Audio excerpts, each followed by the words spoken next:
Yes, good afternoon. నేను అశోక్. ఒక big బ్రేకింగ్తో మీ ముందుకు వస్తూ ఉన్నాను. డిప్యూటీ సీఎం ఆంధ్రప్రదేశ్ ఉప ముఖ్యమంత్రి పవన్ కళ్యాణ్ పైన హైకోర్టులో పిటిషన్ దాఖలు చేశారు రిటైర్డ్ ఐఏఎస్ అధికారి విజయ్ కుమార్ గారు. ఒక సంచలనమైన పిటిషన్, ఒక విధంగా చెప్పాలి అంటే. చాలామందికి వచ్చిన ఆలోచన, ఎవరు ముందుకు అడుగు వేయలేకపోయారు. ఒక ఐఏఎస్ అధికారి ముందుకు వచ్చారు, దాన్ని ప్రశ్నించారు. బేసిక్గా డిప్యూటీ సీఎం పవన్ కళ్యాణ్ అనగానే ప్రశ్నించడానికి ముందుకు రావడానికి కొంతమంది భయపడతారు. ఎందుకులే మనకి ఇదంతా అవసరమా అని. కానీ విజయ్ కుమార్ ఒక ప్రజల తరపున, ఎందుకంటే ఐఏఎస్ అధికారిగా పనిచేసిన అనుభవం ఆయనకి, 36 ఏళ్ల పాటు సర్వీస్లో ఉన్న సీనియర్ అధికారి ఒక ధైర్యం చేసి పవన్ కళ్యాణ్పై ఈ పిటిషన్ దాఖలు చేశారు. దాని సారాంశం, డిప్యూటీ సీఎంగా పవన్ కళ్యాణ్ అధికార దుర్వినియోగం చేస్తూ ఉన్నారు. తన సినిమా ప్రమోషన్ కోసం ప్రభుత్వ యంత్రాంగాన్ని, అధికారిక వాహనాలను వినియోగిస్తూ ఉన్నారు. దీని మీద స్వతంత్ర దర్యాప్తు చేయించండి అనేది ఆయన పిటిషన్ సారాంశం. హరిహర వీరమల్ గురించి వైఎస్ఆర్ కాంగ్రెస్ పార్టీతో పాటు అనేక రాజకీయ పార్టీలు అనేక రకాలుగా ప్రశ్నించాయి. కానీ ఈ విధంగా క్వశ్చన్ చేసింది మాత్రం ఒక్క విజయ్ కుమార్ గారు మాత్రం, అది కూడా లీగల్గా. ఏ విధంగా ఆయన ప్రశ్నించారు, ఏ విధంగా పిటిషన్ వేశారో చూడవచ్చు. కొద్దిసేపటి క్రితం వచ్చిన ఒక బ్రేకింగ్ న్యూస్ ఏంటంటే, ఏపీ హైకోర్టు కూడా ఆ పిటిషన్ని స్వీకరించింది. సో నెక్స్ట్ దాని మీద విచారణ కూడా జరపబోతోంది. సో హైకోర్టు ఎలాంటి తీర్పు ఇవ్వబోతోంది అనేది వెరీ ఇంట్రెస్టింగ్గా మారింది. ఒకటి, ఆయన వేసిన పిటిషన్లో ప్రధానంగా ఒకటి, ప్రభుత్వ భద్రతా సిబ్బంది అంటే ఆయన వెనుకున్న సెక్యూరిటీ సిబ్బందిని, అధికారిక వాహనాలను, ఇతర వనరులన్నింటినీ కూడా సినిమా కార్యక్రమాలకు వినియోగించడం, అది కూడా తను హీరోగా యాక్ట్ చేస్తున్న హరిహర వీరమల్లు సినిమాకి వినియోగించడం అనేది దుర్వినియోగం అవుతుంది. ఒక హరిహర వీరమల్ అనే కాదు, పవన్ కళ్యాణ్ ప్రస్తుతం అనేక సినిమాల్లో షూటింగ్లో పాల్గొంటూ ఉన్నారు. ప్రస్తుతం ఓజీ షూటింగ్లో కూడా ఆయన ఉన్నారు. ఉప ముఖ్యమంత్రి సినిమాల్లో నటన కొనసాగించడం అనైతికం, రాజ్యాంగ విరుద్ధమైన చర్యగా ప్రకటించాలని విజయ్ కుమార్ కోరారు. ఇకపై పవన్ కళ్యాణ్ సినిమాల్లో నటించకుండా నిరోధించాలని అభ్యర్థించారు. ఈ వ్యాజ్యం ఇవాళ సోమవారం హైకోర్టులో నిన్న విచారణ కూడా వచ్చింది. సో దీని గురించి మాట్లాడదాం. ప్రస్తుతం విజయ్ కుమార్ గారు మనతో పాటు లైవ్లో జాయిన్ అవుతూ ఉన్నారు. విజయ్ గారు నమస్తే అండి. నమస్తే అశోక్. మీరు వేసిన పిటిషన్ మామూలుది కాదు. ఒక విధంగా అంటే మీ ఉద్దేశం ఏంటి? పవన్ కళ్యాణ్ మంత్రి కాబట్టి ఇకపైన సినిమాల్లో నటించకూడదు అనేది మీ ఉద్దేశమా? మనం ఇక్కడ మేము ఆలోచిస్తున్నది ఒకటే, ఏమిటంటే మంత్రిగా ఒకరు క్యాబినెట్ లో చేరిన తర్వాత 24/7 ఈ రాష్ట్రానికి, రాష్ట్ర ప్రజలకు సేవలు అందించడానికి పరిమితమై ఉంటారు వాళ్ళు. ప్రతి మంత్రి ఏ రాష్ట్రంలో మినిస్టర్ అయినా, ఒకవేళ కేంద్ర ప్రభుత్వంలో మినిస్టర్ అయినా, వీరు ఒక కోడ్ ఆఫ్ కాండక్ట్ కి లోబడి పనిచేయాల్సిన అవసరం ఉంటుంది. ప్రమాణ స్వీకారం చేసేటప్పుడే వారికి ఉన్నటువంటి ఆర్థిక లావాదేవీలు కానీ, వ్యాపార లావాదేవీలు కానీ, ఎక్కడైనా ఏదైనా కంపెనీలో డైరెక్టర్స్ గా ఉన్నా కానీ వాటన్నిటిని కూడా డిస్కనెక్ట్ చేసుకోవాలి, వాటన్నిటిని కూడా వదిలిపెట్టుకుని రావాలని రాజ్యాంగం చెప్తుంది. వారు ప్రమాణం చేసిన దానిలో కూడా దేవుడి సాక్షిగా అన్ని వదులుకుని, రాగద్వేషాలు లేకుండా, ఏ రకమైనటువంటి నెపోటిజం, ఫేవరెటిజం లాంటివి లేకుండా, పక్షపాత ధోరణి కాకుండా అంతఃకరణ శుద్ధితో పనిచేస్తామని వారు ప్రమాణం చేశారు. చేసిన ప్రమాణానికి కట్టుబడి ఉండాలి. అది కూడా దేవుడి సాక్షిగా చేసినారు కాబట్టి ఆ దేవుడి మీద గౌరవంతో అయినా వాళ్ళు చెప్పిన మాటకు నిలబడి ఉండాలి అన్నది మా యొక్క ఆలోచన. అందుకోసం మీరు ఈ రాష్ట్ర ప్రజలకు సేవ చేస్తానని చెప్పి వచ్చి పాలనా పగ్గాలు చేపట్టి ప్రజల కోసం పని చేయకుండా మీ సొంత ఆదాయం కోసం, సొంత వ్యాపారాల కోసం, మీ చుట్టూ ఉన్నటువంటి వ్యక్తుల యొక్క ఆదాయాల కోసం మీకొచ్చిన అధికారాన్ని దుర్వినియోగం చేయడం ఏమిటి అనేటువంటిది మేము వేస్తున్నటువంటి ఒక లిబరేషన్ కాంగ్రెస్ పార్టీగా ప్రశ్నిస్తూ ఉన్నాము. సో దీనిలో మేము ఏమడిగాము హైకోర్టుని అంటే, ఒక 5-6 రకాలైనటువంటి ప్రేయర్స్ మేము పెట్టాం. మొదటగా ఒక రిట్ ఆఫ్ మ్యాండమస్ ని ఇష్యూ చేయండి. ఎందుకోసం అంటే, ఒక ప్రిలిమినరీ ఎంక్వైరీ కానీ, క్రిమినల్ ఇన్వెస్టిగేషన్ కానీ ఏది ఫిట్ అయితే అది, మిస్కండక్ట్ మీద, కాన్ఫ్లిక్ట్ ఆఫ్ ఇంట్రెస్ట్ మీద, అలాగే abuse of public office and government machinery మీద సమగ్రమైనటువంటి ఎంక్వైరీ చేయండి. చేసి తదనుగుణంగా చర్యలు తీసుకోండి. అది ఇంపార్షియల్ గా చేయాలి. అందుకోసం సిబిఐని ఇన్వాల్వ్ చేయండి. ఎందువల్ల అంటే వీరు ప్రభుత్వంలో మంత్రిగా ఉన్నారు. ఆ మంత్రివర్గంలో ఉన్నవారే వీరి మీద ఎంక్వైరీ చేసి చర్య తీసుకుంటారు అని అంటే ఎంతవరకు నిష్పక్షపాతంగా చేస్తారు అనే అనుమానాలు ఉన్నాయి. Because they're all partners in power. So ఒకరి మీద ఒకరు చేయడానికి ఎంత మేరకు ముందుకు వస్తారు. అందువల్ల సిబిఐ అనేటువంటి ఒక స్వచ్ఛందమైనటువంటి అటానమీ ఉన్నటువంటి సంస్థ ద్వారా నిష్పక్షపాతమైనటువంటి ఒక ఎంక్వైరీని ఇంపార్షియల్ గా చేయించండి అనేటువంటిది. దీంతో పాటు 1988 corruption prevention of corruption act ప్రకారం సెక్షన్ 7 లైన్ 11 అండ్ 13 ఈ క్రిమినల్ మిస్కండక్ట్ గురించి కూడా మేము ఎంక్వైరీ చేయమని చెప్పేసి అడుగున్నాము. వీటితో పాటు ఈ పర్టికులర్ గా హరిహర వీరమల్లు అనే సినిమాకి ఒక ఎక్స్ట్రాడినరీ టికెట్ ప్రైసింగ్ అనేటువంటిది చేశారు. 600+ ట్యాక్సెస్, నియర్లీ 700 రూపీస్, 100 రూపాయలు 150 రూపాయలకు వచ్చే టికెట్ ని పెంచారు. మరి ఇక్కడ తానే స్వయంగా ముఖ్యమంత్రి గారిని కోరి మంత్రిత్వ శాఖ మా పార్టీ వాళ్ళకి సంబంధించిన దగ్గర ఉన్నా కూడా నేను సీఎం గారిని అడిగి గత ప్రభుత్వం మాకు 50 రూపాయలకి 100 రూపాయలకే సినిమా చూడమని నియంత్రిస్తే ఈ రోజు నేను 600+ ట్యాక్సెస్ కి తెచ్చానని వారే చెప్పుకోవడం జరిగింది. అలాగే దీనిలో ఉన్నటువంటి లీగాలిటీ ఏమిటి, ప్రొప్రైటీ ఏమిటి, ప్రొసీజరల్ జస్టిఫికేషన్ ఏమిటి ఈ extraordinary hike in the prices కి అనేటువంటి అంశాన్ని కూడా విచారించి దానిని పబ్లిక్ చేయమని, దాని మీద చర్యలు తీసుకోమని అడుగుతున్నాము. సో వీటన్నిటిని కూడా కమర్షియల్ ఈవెంట్స్ లో వారు జిల్లా యంత్రాంగాన్ని వాడుకుని శ్రీకాకుళం లాంటి ప్లేస్ లో ఒక సినిమా థియేటర్ లో ఒక అధికారిక మంత్రిగా ఉండి ఎంటైర్ డిస్ట్రిక్ట్ అడ్మినిస్ట్రేషన్ ని అక్కడ ఇన్వాల్వ్ చేసి వారితో ఏర్పాట్లు చేయించుకుని సినిమాల్లో వాళ్ళతో ఇంటరాక్ట్ అవడం, ఈవెంట్స్ కండక్ట్ చేయటం, ఫిలిం ప్రమోషన్ చేయటం, వీరు చేసినటువంటి ప్రమోషన్స్ ద్వారా వారికి వారి చుట్టూ ఉన్నటువంటి వారికి ఆదాయం వచ్చే విధంగా తన ఆఫీస్ ని అబ్యూజ్ చేయడం అనేటువంటి అంశాల మీద కూడా ఎంక్వైరీ చేయమన్నాము.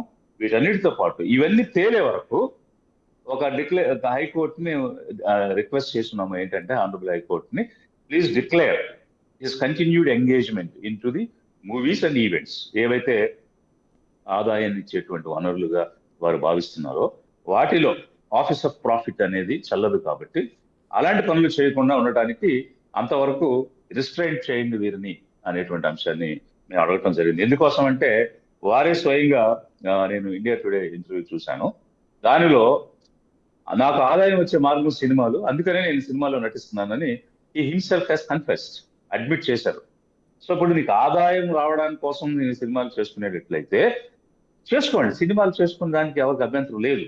మీకున్నట్టు ఏ ఆక్యుపేషన్ అయినా తీసుకునే అవకాశం ఫండమెంటల్ రైట్ కాన్స్టిట్యూషన్ ప్రతి పౌరుడికి ఇచ్చింది. అక్కడ మాకు ఎలాంటి అభ్యంతరాలు లేవు. మీరు ఈ పని చేస్తారో ఆ పని చేస్తారు. ఈ పని చేసినప్పుడు ఇది చిత్తశుద్ధితో చేయండి, ప్రజలకు సేవలు అందించండి అన్నదే మా యొక్క వాదన. అంటే టోటల్గా మీ ఉద్దేశం అధికారిక, అంటే ఒక రాష్ట్ర ప్రజలకు సేవ చేస్తారని ప్రమాణం చేసిన ఒక వ్యక్తి రాష్ట్ర ఉప ముఖ్యమంత్రి, అంటే ముఖ్యమంత్రి తర్వాత స్థాయిలో ఉన్న వ్యక్తి ప్రజల కోసం పని చేయకుండా సొంత ఆదాయ సముపార్జన కోసం పని చేసుకుంటున్నారు, అందుకు ప్రభుత్వ యంత్రాంగాన్ని వాడుతున్నారు అనేది మీ అబ్జెక్షన్, అంతేనా? అంటే ప్రజాసేవను గాలికి వదిలేశారు అనేది స్పష్టంగా చెప్పాలి అంటే. ప్రజాసేవ గాలికి వెళ్ళిపోయింది అనేది ఒకవైపు, అతనికి వచ్చినటువంటి ఆ పదవి ద్వారా సంక్రమించినటువంటి అనేక రకాలైనటువంటి పరపతిని తన సొంత లాభానికి, సొంత వ్యక్తుల లాభాలకు, ప్రయోజనాలకు పనిచేస్తున్నారు అనేటువంటిది ఒకవైపు అయితే, అసలు ఏపీ మినిస్టర్ ఏపీలో ఉండాలి, హైదరాబాద్ లో ఏం పని? వారు మాట్లాడితే హైదరాబాద్ ఎందుకు వెళ్తారు? Not only any minister who is going to Hyderabad, I'm questioning from liberation Congress party, what business you have in Hyderabad when you are a cabinet minister of Andhra Pradesh government? Even if you want to visit Hyderabad, you have to take a leave and proper permission, unless it is an official engagement. On duty గా మీరు ఢిల్లీ వెళ్ళొచ్చు, హైదరాబాద్ వెళ్ళొచ్చు, ఎక్కడికైనా వెళ్ళొచ్చు. But government దానికి ఒక GO ఇస్తుంది. Any officer, suppose I'm an IAS officer X, but whenever I go to Hyderabad, government used to or Delhi, government used to issue a GO. So and so is permitted to go to Delhi for an official engagement అని ఒక GO ఇస్తుంది. మరి ఆ రకమైన orders ఏమి లేకుండా ఎప్పుడంటే అప్పుడు మీరు ఎలా హైదరాబాద్ వెళ్ళిపోతున్నారు, ఎప్పుడంటే అప్పుడు మీరు హైదరాబాద్ నుంచి వస్తున్నారు. సెక్రటేరియట్ ఎంప్లాయీస్ కి ఫ్రైడే వెళ్ళి మండి తిరిగి రావడానికి గతంలో ఒక ఆర్డర్ చేసింది గవర్నమెంట్. ఎందువల్ల రాష్ట్రం విభజన చెందింది, వీళ్ళందరూ స్థిర నివాసం అక్కడే ఉన్నారు కాబట్టి వారం వారం వెళ్ళడానికి ఒక అవకాశం కల్పించండి. అట్లాంటి అవకాశం మీరు కూడా తీసుకోవాలంటే తీసుకోండి, రైటింగ్ లో తీసుకోండి, తీసుకుని వెళ్ళండి. అదే విధంగా మీకు సెక్యూరిటీ ఇష్యూస్ ఏమైనా ఉండి, ఇప్పుడు కొంతమందికి జెడ్ ప్లస్ కేటగిరీ ఉన్నాయి, కొంతమంది జెడ్ కేటగిరీ ఉన్నాయి, వై కేటగిరీ ఉన్నాయి, ఇట్లా డిఫరెంట్ కేటగిరీ సెక్యూరిటీస్ ఉన్నాయి. అలాంటి సెక్యూరిటీ ఏదైనా మీకు ఉండి అలాంటి ఒక కేటగిరీ నెట్వర్క్ అంటే సెక్యూరిటీ నెట్వర్క్ మీకు గ్రాంట్ చేస్తే దానికి అనుగుణంగా మీరు గన్ మెన్స్ పెట్టుకోండి, లేకపోతే సెక్యూరిటీ పెట్టుకోండి, దానికి ఎలాంటి అభ్యంతరం లేదు.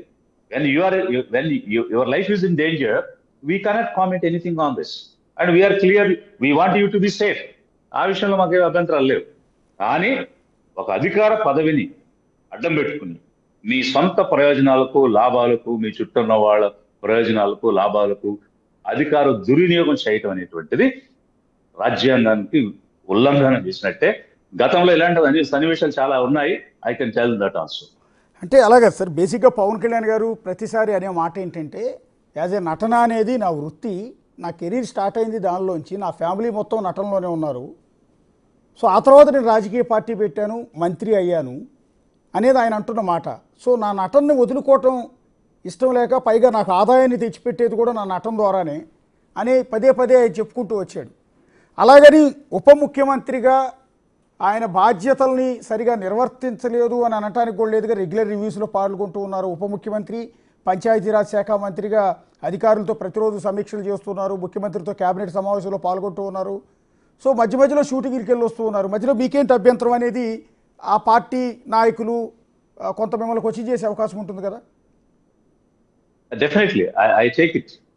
నేనేమంటానంటే, yes, if you want to act in movies, you please act, we do not have any objection on that.